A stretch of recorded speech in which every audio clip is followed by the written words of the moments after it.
Salam sejahtera untuk kita semua. Saya Agustinus Triedi Warsono, saya pengajar S1 program studi Fakultas Keilahian pada Fakultas Teologi Universitas Sanata Dharma Yogyakarta. Bidang keahlian saya adalah hukum gereja Katolik. Saya mengajar beberapa mata kuliah, antara lain pengantar kitab hukum kanonik, sakramen inisiasi, baptis, penguatan dan ekaristi dalam perspektif yuridis, hukum perkawinan kanonik, dan beberapa mata kuliah seminar yang mengambil tema hukum gereja. Dalam video kali ini saya ingin menyampaikan salah satu materi dari mata kuliah hukum perkawinan kanonik. Mata kuliah ini diberikan pada semester 6 dengan bobot 2 SKS atau 2 jam pelajaran setiap minggunya. Mata kuliah ini dirancang sebagai mata kuliah wajib yang bersifat teoretis dengan perhatian utama membahas ajaran gereja Katolik mengenai perkawinan dari perspektif hukum gereja. Dengan perspektif ajaran gereja ini, para mahasiswa diajak untuk mengamati dan menganalisis realitas perkawinan dan keluarga Katolik pada zaman sekarang.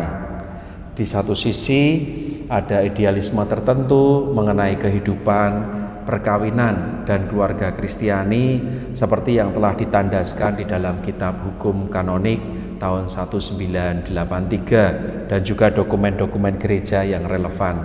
Akan tetapi di sisi lain ada beberapa persoalan akan tidak langgengnya hidup perkawinan yang dibangun oleh pasangan-pasangan Katolik, dan hal inilah yang memanggil gereja untuk terlibat menyelesaikannya dengan memberi solusi pemecahan. Maka dari itu mata kuliah ini mengajak nantinya pada akhir kuliah mahasiswa diajak untuk membuat sintesis akan ajaran perkawinan menurut gereja Katolik dari sudut pandang yuridis atau hukum gereja, dan akhirnya mereka diajak untuk mampu memberikan solusi pemecahan atas persoalan perkawinan yang ada dalam bentuk pewartaan atau katekese melalui media sosial. Mata kuliah ini dirancang dalam 16 pertemuan termasuk 2 ujian, yaitu ujian tengah semester dan ujian akhir semester, serta ada 2 bentuk penugasan. Beberapa topik yang dibahas dalam mata kuliah ini adalah arti perkawinan Kristiani terkait dengan hakikat, ciri khas, tujuan, dan bagaimana penataan institusi perkawinan Katolik. Lalu yang kedua, tindakan pastoral persiapan dan pasca perayaan perkawinan.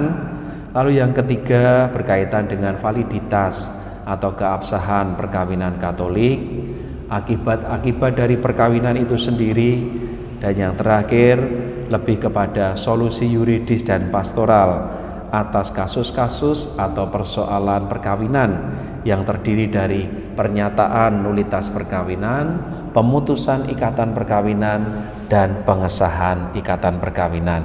Tentunya juga ada para siswa diajak untuk belajar bagaimana pencatatan administrasi yang menentukan juga.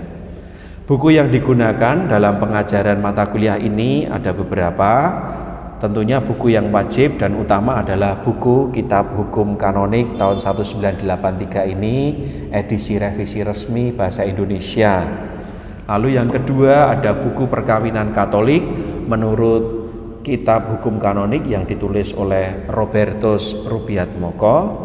Dan secara khusus saya juga mempersiapkan sebuah buku yang semoga nantinya dapat menjadi buku bahan ajar, yaitu hukum perkawinan ini, walaupun belum dicetak ya.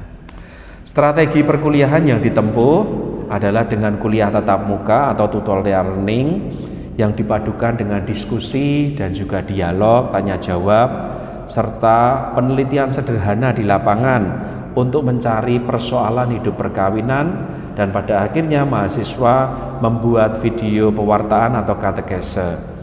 Dan untuk mendukung dinamika perkuliahan ini, saya memanfaatkan Learning Management System atau LMS yang telah dimiliki oleh Universitas Sanata Dharma.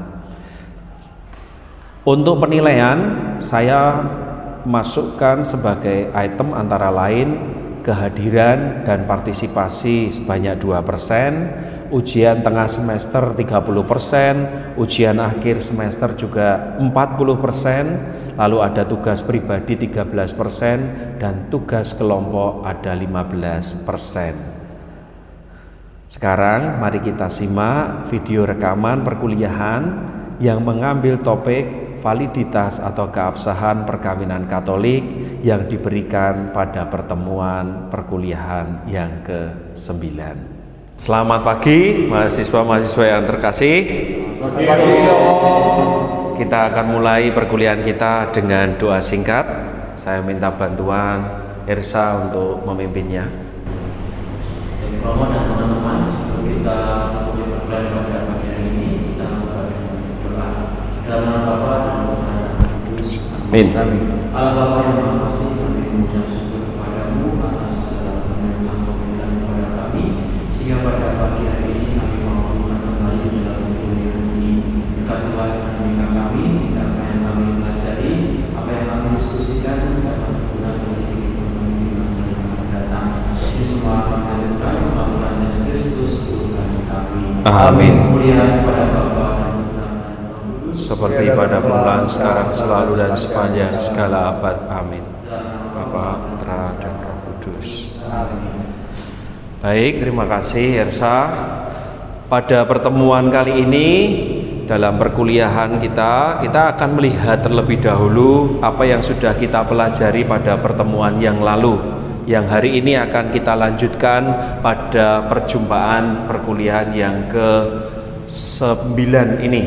Ya, kita melihat pada pertemuan yang lalu kita bersama-sama telah mempelajari masalah-masalah apa yang biasa muncul dalam hidup perkawinan dan mengapa. Coba bisa berbagi masalah apa yang kerap kali muncul? Cekcok, konflik di dalam rumah tangga. Ada lagi kerap muncul yang saat ini, lebih-lebih situasi saat ini banyak sekali. Apa? Kekerasan dalam rumah tangga. Itu semakin banyak. Lebih lagi kita saat ini baru saja masa pandemi. Persoalan apa yang dihadapi, dialami oleh keluarga-keluarga? Perekonomian. Ya, masalah ekonomi. Lebih-lebih sekarang ini kerap kali kita mendengar yang namanya pinjol. Wah, pinjol ini sungguh-sungguh saat ini menjadi momok. Dulu belum ada pinjol ini, mungkin dulu adanya benjol. Tapi pinjol ini yang sekarang ini sangat mengganggu, lebih-lebih bisa menghancurkan kehidupan perkawinan. Lalu kemudian masalah-masalah yang kerap kali ketika kita berjumpa dengan orang-orang muda adalah apa? Pacaran beda agama, lalu kemudian sampai kepada perkawinan beda agama. Maka kalau kita melihat masalah-masalah itu ada banyak sekali. Saya pernah bertanya kepada umat beriman, kepada pasangan-pasangan yang sudah menikah, itu persoalannya apa saja. Saya simpulkan seperti ini. Wah, jadi para mahasiswa kalau melihat di sini ada banyak perkawinan beda agama, beda gereja, perkawinan adat, lalu kemudian ada perkawinan sesama jenis kelamin yang di tempat kita, di negara kita ini masih belum diperbolehkan, tapi di negara-negara lain saat ini sudah semakin banyak. Lalu kemudian ada perceraian sipil, perselingkuhan, ini jumlahnya semakin naik dan menjadi salah satu penyebab bubarnya perkawinan. Selain yang pertama adalah masalah ekonomi, lalu ada kumpul kebo, pisah ranjang, nikah di bawah usia, lalu keterpaksaan, perjodohan, kehamilan duluan. Ini juga menjadi salah satu fakta yang ditemukan banyak sekali dialami oleh umat kita. Seperti tadi yang diungkapkan, ekonomi, hobi yang berbeda, bisa mengganggu hidup perkawinan, impotensi, masalah keturunan, lalu ada perkawinan dengan masih memiliki hubungan darah dan beberapa hal yang lain di sini. Hari ini kita akan melanjutkan setelah kita mengetahui tindakan pastoralnya, apa yang harus kita lakukan untuk melihat agar perkawinan Katolik itu bisa dikatakan sah atau tidak. Nah, kita masuk pada tema yang baru, materi berikutnya terkait dengan keabsahan. Dalam bahasa hukum adalah validitas dari perkawinan Katolik. Validitas artinya adalah bagaimana kita menentukan perkawinan Katolik itu dinyatakan sah atau tidak sah. Nah, ada 3 hal yang menentukan yang bisa kita gunakan untuk mengukur sebuah perkawinan sah atau tidak sah. Mari kita lihat satu persatu. Ya. Yang pertama adalah subjek perkawinan. Artinya adalah apa? Kita melihat orang-orangnya yang mau menikah, mempelai laki-laki dan mempelai perempuan itu. Ya. Apa yang ditegaskan di dalam hukum gereja? Orang Katolik bisa menikah secara sah jika dia adalah seorang perempuan dan seorang laki-laki, satu orang, karena gereja senantiasa mengedepankan prinsip monogam dari perkawinan itu. Ya, jadi berbeda jenis kelaminnya, tetapi tidak cukup seorang laki-laki dan seorang perempuan, tetapi yang kedua di sini yaitu apa? Mampu secara hukum. Artinya apa? Tidak terkena halangan nikah atau bebas dari halangan. Halangan-halangan apa saja yang menjadikan seseorang bisa menikah secara sah? Nah, kita melihat di sini ada 2 bentuk halangan di dalam perkawinan Katolik. Yang pertama adalah halangan nikah kodrati. Artinya adalah apa? Halangan yang diterima oleh semua agama, mengenai semua orang, tidak hanya orang Katolik saja, tetapi juga orang-orang selain orang Katolik. Ya. Dan untuk halangan kodrati ini tidak ada yang namanya dispensasi atau kelonggaran perkecualian atas hukuman itu. Apa saja yang masuk di dalam halangan nikah kodrati? Kita bisa melihat di sini. Pertama, halangan nikah impotensi. Yang kedua, halangan ikatan nikah sebelumnya. Lalu yang ketiga adalah halangan nikah hubungan darah garis lurus. Artinya orang tua tidak bisa menikah dengan anak kandungnya, atau kakek nenek tidak bisa menikah dengan cucunya. Lalu yang keempat adalah halangan nikah hubungan darah garis menyamping tingkat 2, yaitu perkawinan antara kakak dan adik kandung. Untuk halangan-halangan ini sekali lagi tidak bisa diberikan dispensasi. Lalu yang kedua kita melihat adalah halangan-halangan nikah gerejawi.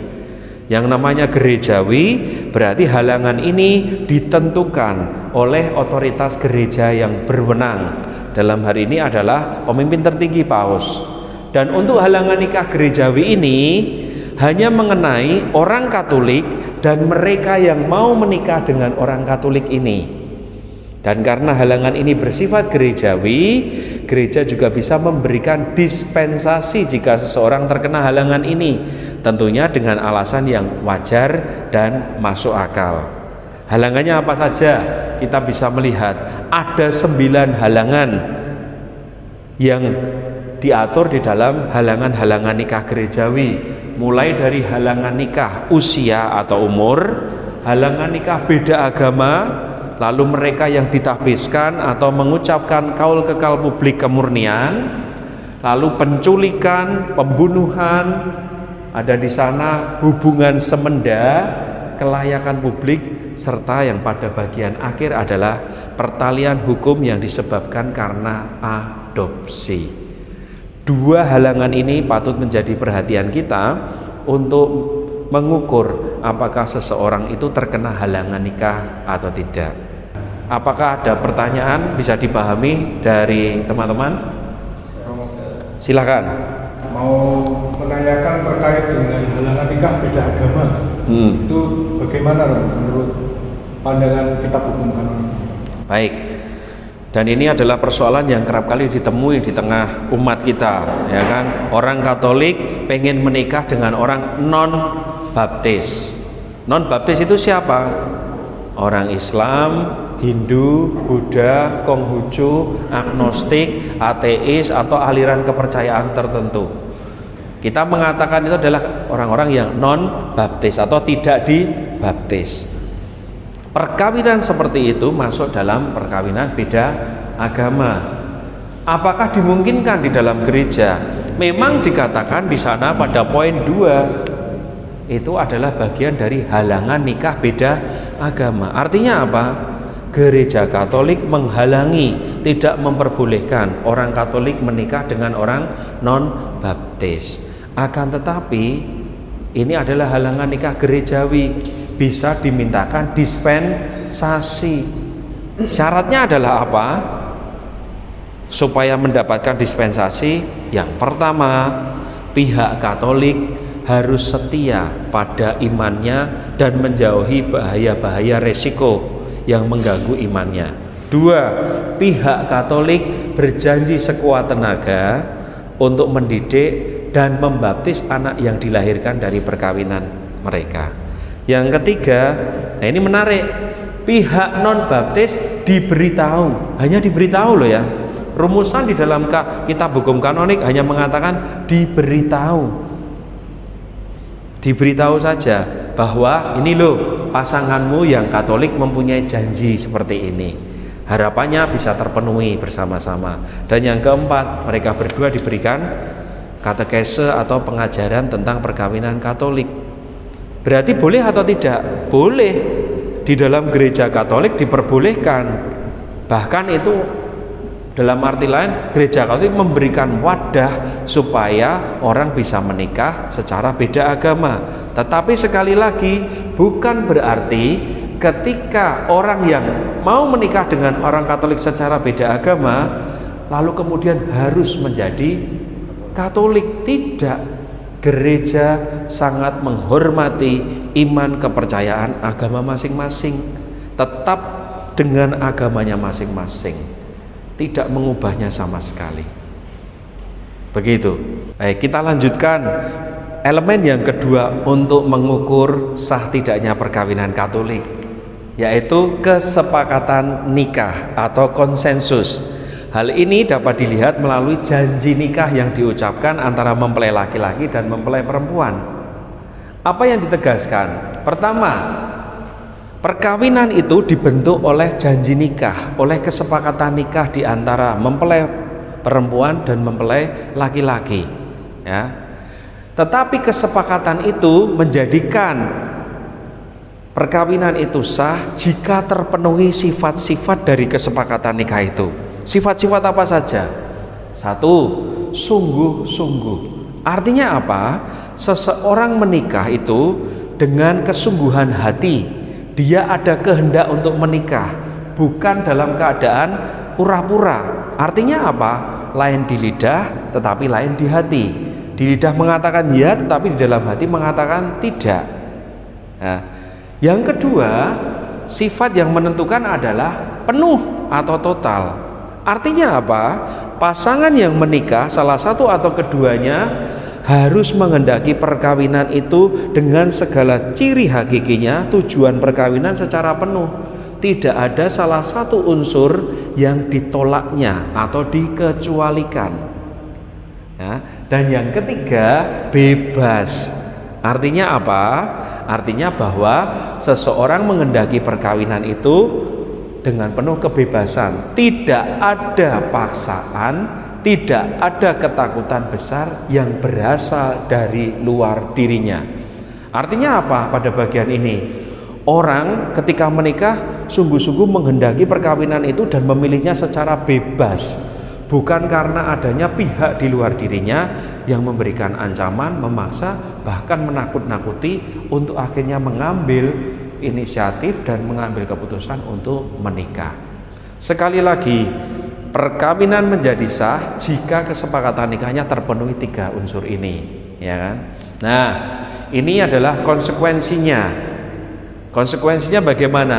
seseorang menikah secara tidak sah jika tidak ada konsensusnya. Contohnya adalah nikah siri, nikah kampung, nikah adat, nikah bawah tangan. Dan yang kedua, ketika ada cacat konsensus atau kesepakatan nikah itu. Cacat itu karena apa? Tidak terpenuhinya 3 sifat tadi yang sudah saya jelaskan. Di sini teman-teman bisa melihat contohnya ketidakmampuan dalam mengucapkan konsensus, kekeliruan dan penipuan, serta bagian terakhir adalah adanya simulasi, ya, atau kepura-puraan ketika hendak menikah. Nah, dari apa yang dipaparkan ini, teman-teman, apakah ada pertanyaan terkait dengan kesepakatan nikah yang menentukan perkawinan? Silakan. Ya, silakan. Pertanyaan apa? Yang kasus ini sering-sering juga terjadi mengenai hamil duluan di luar nikah. Bagaimana tanggapan gereja supaya pernikahan itu dapat sah, atau bagaimana menurut kitab hukum kanonik ini bisa dapat sah? Oke, baik. Kita kembali di sini. Pada slide ini bisa memberikan jawaban berkaitan dengan sejauh mana orang yang sudah mengalami kehamilan itu bisa dinikahkan atau tidak. Prinsip yang dipegang adalah kehamilan bukanlah menjadi penyebab utama terjadinya perkawinan. Oke, itu dipegang.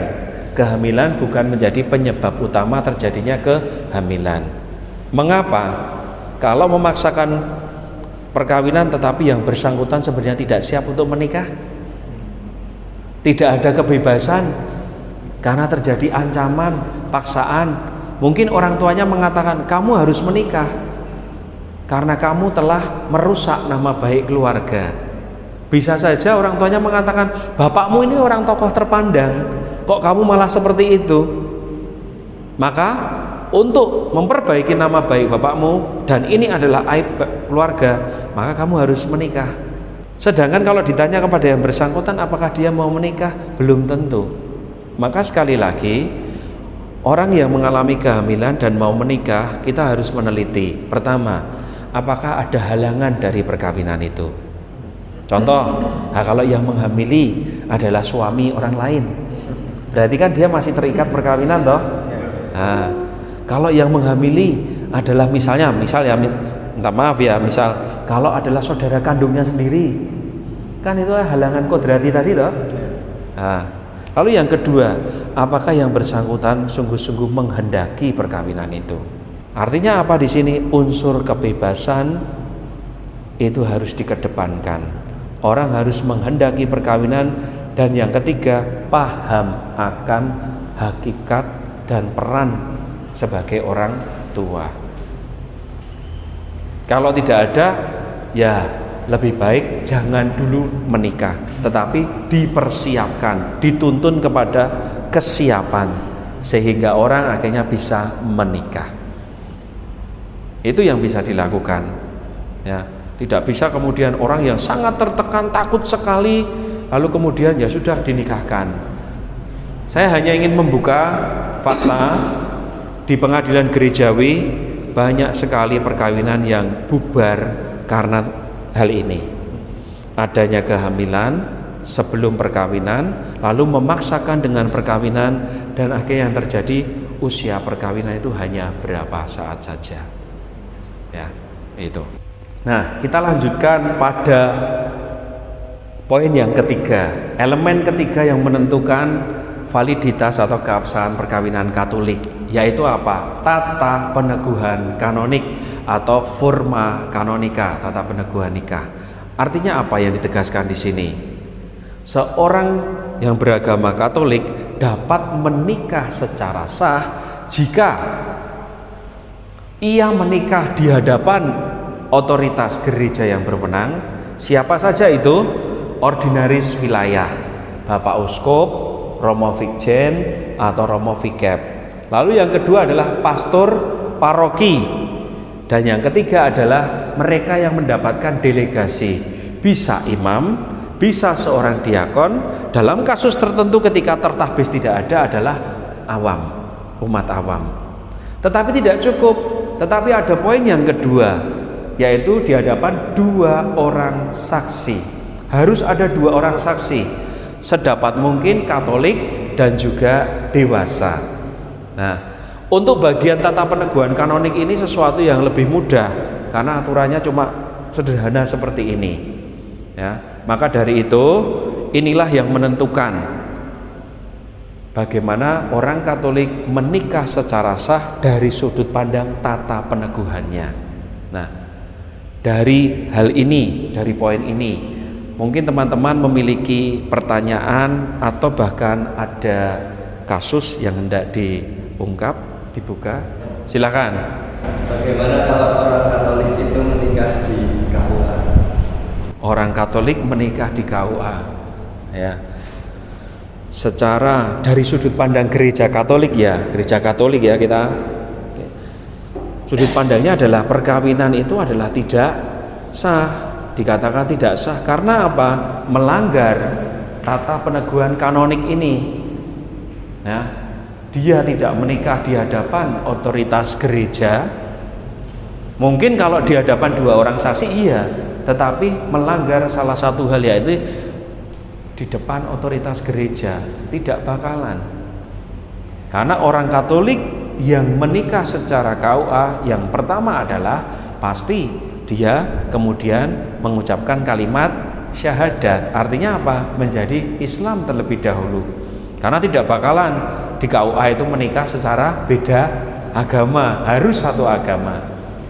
Tetapi kita sebagai orang Katolik melihat bahwa perkawinan itu adalah perkawinan tidak sah. Karena apa? Walaupun dia berpindah, tetapi baptisan yang dimiliki oleh orang ini adalah baptisan yang bersifat kekal. Kalau kita kaitkan dengan tadi poin pertama, ada halangan apa? Yang tidak didispensasi kalau orang menikah secara KUA? Halangan nikah apa? KUA. Orang Katolik menikah dengan orang Islam beda agama. Ada halangan nikah beda agama yang tidak didispensasi. Maka 2 hal, ada halangan beda agama dan ada cacat dari tata peneguhan kanonik. Jelas? Baik, setelah kita tadi melihat ya, yang menentukan validitas atau keabsahan perkawinan Katolik ada 3 poin. Pada bagian akhir ini saya akan merangkumnya, membuat ringkasan dalam bentuk skema yang bisa menjadi pegangan teman-teman ketika nantinya harus menganalisis sebuah kasus perkawinan atau persoalan perkawinan. Jadi apa yang saya sampaikan tadi ketika diringkas menjadi seperti ini. Validitas perkawinan Katolik ditentukan oleh 3 hal: subjek perkawinan, kesepakatan nikah, dan yang ketiga adalah tata peneguhan kanonik. Bisa dilihat pada bagian kanan ini ya, masing-masing yang menentukan apa. Nah, ini ya, semoga teman-teman membawa ini skema ini untuk nantinya melakukan atau mengerjakan penugasan yang akan saya berikan. Penugasannya apa? Ini. Silakan teman-teman, yang pertama mencari satu kasus ya, perkawinan yang nyata yang ditemukan di tengah lapangan, entah dengan bercerita, bertanya dari keluarga atau kepada kenalan. Lalu kemudian yang kedua, menganalisis validitas atau keabsahan dari perkawinan yang diceritakan itu ya. Lalu memberikan landasan hukumnya.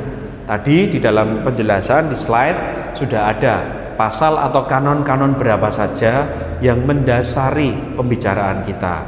Silakan tugas pribadi itu dikumpulkan melalui LMS dan selambat-lambatnya hari Sabtu tanggal 21 Juni 2025. Begitu ya. Semoga teman-teman bisa memahami dan akhirnya bisa mengaplikasikan bahan pembelajaran kita di dalam kehidupan yang konkret dalam karya pelayanan. Terima kasih. Kita akhiri dengan doa singkat. Dalam nama Bapa dan Putra dan Roh Kudus. Amin. Kemuliaan kepada Bapa dan Putra dan Roh Kudus, seperti pada permulaan, sekarang, selalu, dan sepanjang segala abad. Amin. Bapa, Putra dan Roh Kudus. Amin. Terima kasih.